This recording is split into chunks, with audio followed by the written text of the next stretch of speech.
ಶಾಸಕ ಭೈರತಿ ಬಸವರಾಜ್ಗೆ ನಿರೀಕ್ಷಣಾ ಜಾಮೀನು ಸಿಕ್ಕಿದೆ. ಬಿಜೆಪಿ ಶಾಸಕ ಬಸವರಾಜ್ ಅವರು ಈಗಾಗಲೇ ಕಳೆದ ಹಲವು ದಿನಗಳಿಂದಲೂ ಕೂಡ ನಾಪತ್ತೆಯಾಗಿದ್ರು. ಅವರನ್ನ ಸಿಐಡಿ ತಂಡದವರು ಹುಡುಕಾಟ ಮಾಡ್ತಾನೇ ಇದ್ರು. ಜಾಮೀನಿಗಾಗಿ ಕೋರ್ಟ್ನಲ್ಲಿ ಅರ್ಜಿಯನ್ನ ಹಾಕ್ತಾನೆ ಇದ್ರು. ಇದೀಗ ಇವತ್ತಿನ ಅರ್ಜಿಯ ವಿಚಾರಣೆಯಲ್ಲಿ ಅವರಿಗೆ ನಿರೀಕ್ಷಣಾ ಜಾಮೀನು ಸಿಕ್ಕಿದೆ. ಭೈರತಿ ಬಸವರಾಜ್ ಅವರಿಗೆ ಹೈಕೋರ್ಟ್ ನಿರೀಕ್ಷಣಾ ಜಾಮೀನನ್ನ ಮಂಜೂರು ಮಾಡಿದೆ. ಬಿಕ್ಲು ಶಿವ ಕೊಲೆ ಪ್ರಕರಣದಲ್ಲಿ ನಿರೀಕ್ಷಣಾ ಜಾಮೀನು ಈಗ ಅವರಿಗೆ ಸಿಕ್ಕಿರೋದು. ಹೈಕೋರ್ಟ್ ನ್ಯಾಯಮೂರ್ತಿ ಜಿ ಬಸವರಾಜ್ ಅವರ ಪೀಠದಲ್ಲಿ ವಿಚಾರಣೆ ನಡೆಯಿತು. ಬಹಳ ದೀರ್ಘವಾದಂತಹ ಒಂದು ವಾದ ಪ್ರತಿವಾದಗಳು ವಿಚಾರಣೆ ನಡೆಯಿತು. ಸಂದೇಶ್ ಚೌಟ ವಾದ ಪರಿಗಣಿಸಿ ಇದೀಗ ಕೋರ್ಟ್ ಭೈರತಿ ಬಸವರಾಜ್ ಅವರಿಗೆ ಜಾಮೀನನ್ನ ಮಂಜೂರು ಮಾಡಿದೆ. ಜೊತೆಗೆ ಆಕ್ಷೇಪಣೆಯನ್ನ ಸಲ್ಲಿಸೋದಕ್ಕೆ ಸಿಐಡಿ ಪೊಲೀಸರಿಗೆ ನೋಟಿಸ್ ಅನ್ನ ಕೂಡ ಕೊಟ್ಟಿದೆ.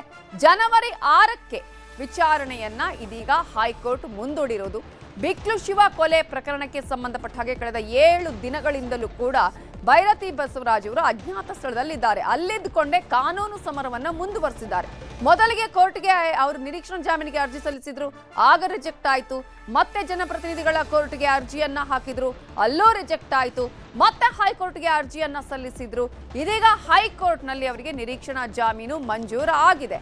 ಈ ಪ್ರಕರಣದಲ್ಲಿ ಸಿಐಡಿ ತಂಡ ನಿರಂತರವಾಗಿ ಅವರ ಹುಡುಕಾಟವನ್ನ ಮಾಡಿದೆ. ಆದರೂ ಕೂಡ ಭೈರತಿ ಬಸವರಾಜ್ ಅವರು ಸಿಕ್ಕಿಲ್ಲ. 3 ತಂಡಗಳಾಗಿ ಗೋವಾ ಆಗಿರ್ಬೋದು, ಮಹಾರಾಷ್ಟ್ರ ಆಗಿರ್ಬೋದು, ಕರ್ನಾಟಕ ಆಗಿರ್ಬೋದು, ಹೀಗೆ 3 ಕಡೆಗಳಲ್ಲೂ ಕೂಡ ಹುಡುಕಾಟವನ್ನ ಸಿಐಡಿ ತಂಡದವರು ಮಾಡ್ತಾನೆ ಇದ್ರು. ಸ್ಟಿಲ್ ಭೈರತಿ ಬಸವರಾಜ್ ಸಿಕ್ಕಿಲ್ಲ, ಕಾನೂನು ಮೊರೆ ಹೋಗಿದ್ರು. ಇದೇ ವಿಚಾರಕ್ಕೆ ಸಂಬಂಧಪಟ್ಟ ಹಾಗೆ ಇನ್ನಷ್ಟು ಡೀಟೇಲ್ಸ್ ಅನ್ನ ಕೊಡೋದಕ್ಕೆ ನಮ್ಮ ರಿಪೋರ್ಟರ್ ಮುನಿರಾಜು ಈಗ ಫೋನ್ ಸಂಪರ್ಕದಲ್ಲಿ ಜಾಯ್ನ್ ಆಗಿದ್ದಾರೆ. ಮುನಿರಾಜು, ಕಳೆದ ಹಲವು ದಿನಗಳಿಂದಲೂ ಕೂಡ ನಾಪತ್ತೆಯಾಗಿದ್ದಂತಹ ಭೈರತಿ ಬಸವರಾಜ್ಗೆ ಕೊನೆಗೂ ಕೂಡ ಕಾನೂನಿನಲ್ಲಿ ಸದ್ಯಕ್ಕೆ ರಿಲೀಫ್ ಸಿಕ್ಕಿದೆ. ನಿರೀಕ್ಷಣಾ ಜಾಮೀನು ಕೊಡೋದಕ್ಕೆ ಏನೆಲ್ಲ ಅಂಶಗಳನ್ನ ಇದೀಗ ಅವರ ವಕೀಲರು ಕೊಡ್ಬೇಕಾಯ್ತು, ಅಲ್ಲಿ ನ್ಯಾಯಾಧೀಶರು ಯಾವೆಲ್ಲ ಅಂಶಗಳನ್ನ ಪರಿಗಣಿಸಿದ್ರು? ನಡ್ತಾ ಏನು ಕೊನೆ ಕೇಸಲ್ಲಿ ಶಾಸಕ ಭೈರತಿ ಬಸವರಾಜ್ ಅವರಿಗೆ ಈಗ ಬಿಗ್ ರಿಲೀಫ್ ಸಿಕ್ಕಿದೆ. ಏನು ಕಳೆದ 7-8 ದಿನಗಳಿಂದ ಒಂದು ಬಂಧನದ ಭೀತಿಯನ್ನು ಹೆದರ್ತಾ ಇದ್ರು. ಈಗ ಆ ಒಂದು ಭೀತಿಯಿಂದ ಅವರು ಪಾರಾಗಿರೋದು. ಹೈಕೋರ್ಟ್ ನಲ್ಲಿ ನಿರೀಕ್ಷಣಾ ಜಾಮೀನು ಪಡೆಯುವ ಒಂದು ಅರ್ಜಿಯನ್ನು ಸಲ್ಲಿಕೆ ಮಾಡಿದ್ರು. ಇವತ್ತು ಈ ಒಂದು ಅರ್ಜಿ ವಿಚಾರಣೆ ಕೂಡ ನಡೆದಿದ್ದು, ಮಧ್ಯಂತರ ನಿರೀಕ್ಷಣಾ ಜಾಮೀನನ್ನ ಈಗ ಭೈರತಿ ಬಸವರಾಜ್ ಅವರಿಗೆ ಕೋರ್ಟ್ ಮಂಜೂರು ಮಾಡಿದೆ. ಆ ಮೂಲಕ ಏನು ಸಿಐಡಿಯಿಂದ ಬಂಧನದ ಭೀತಿಯನ್ನು ಎದುರಿಸ್ತಾ ಇದ್ರು, ಅದರಿಂದ ಈಗ ಅವರು ಸದ್ಯ ಪಾರಾಗಿದ್ರು ಅಂತ ಹೇಳ್ಬೇಕಾಗುತ್ತೆ. ಏನು ಸಿಐಡಿ ಏನು ಭೈರತಿ ಬಸವರಾಜ್ ಪರವಾಗಿ ಹಿರಿಯ ವಕೀಲ ಸಂದೇಶ್ ಚೌಟ ಅವರು ವಾದವನ್ನು ಮಾಡಿಸಿದ್ರು. ಏನು ಕಳೆದ 5 ತಿಂಗಳಿಂದ ಸಿಐಡಿ ಅಧಿಕಾರಿಗಳು ತನಿಖೆಯನ್ನ ಮಾಡ್ತಾ ಇದ್ರೆ, ಆದ್ರೆ ಒಮ್ಮೆ ಕೂಡ ಅವರಿಗೆ ನೋಟಿಸ್ ಅನ್ನ ಕೊಟ್ಟು ಒಂದು ವಿಚಾರಣೆಗೂ ಕೂಡ ಕರೆದಿರಲಿಲ್ಲ. ಮತ್ತೆ ಅವರ ಪಾತ್ರ ಏನಿದೆ ಅನ್ನೋದ್ರ ಬಗ್ಗೆ ಕೂಡ ಸ್ಪಷ್ಟವಾಗಿ ಯಾವುದೇ ರೀತಿಯ ಒಂದು ಉಲ್ಲೇಖವನ್ನು ಕೂಡ ಮಾಡಿರಲಿಲ್ಲ. ಮತ್ತೆ ಈಗಾಗಲೇ ಈ ಒಂದು ಪ್ರಕರಣದಲ್ಲಿ ಚಾರ್ಜ್ ಶೀಟ್ ಅನ್ನು ಕೂಡ ತನಿಖೆ ಮಾಡಿದ್ದಾರೆ. ಆದ್ರೆ ಇವ್ರ ಮೇಲೆ ಚಾರ್ಜ್ ಶೀಟ್ ಅನ್ನು ಮಾಡಿಲ್ಲ ಅಂತೇಳಿ ಕೆಲವು ಅಂಶಗಳನ್ನ ಏನು ವಾದವನ್ನ ಮಾಡಿಸಿರೋದು.